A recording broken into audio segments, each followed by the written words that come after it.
Chazak u'baruch and a good morning, Morai v'Rabotai, Rosh Chodesh Tov. Today's learning is Leilui Nishmat Rivka Bat Miriam, sponsored by Rabbi Avishai Meir. Further sponsorships, please contact Rabbi Babayev. Today we'll be discussing a new set of halachot, the halachot of Ohel, Asiyat Ohel Keva, Ohel Arai, which Ohel means literally a tent, but the definition of a tent is not what we would typically think. But the making of an ohel is prohibited under the melachav boneh. It means it's a construction, and therefore it is asul. Even though a tent is not usually constructed with brick and mortar, right? It's not made in a very solid way, but nevertheless, a permanent tent is considered a violation, a Torah violation of the melachav boneh.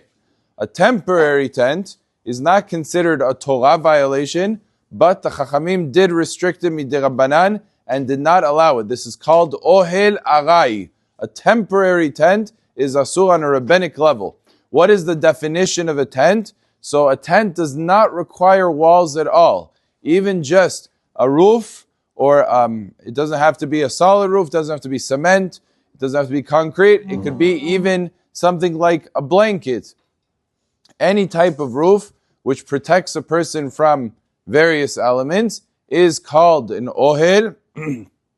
And even if it's done temporarily, and even if it's done without mechitzot, it's going to be asur to be done. So that's called an asiyat ohel.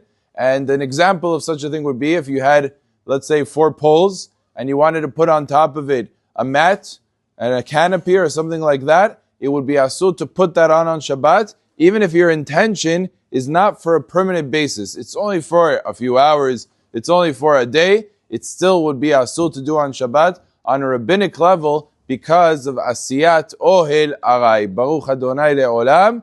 Amen ve'amen.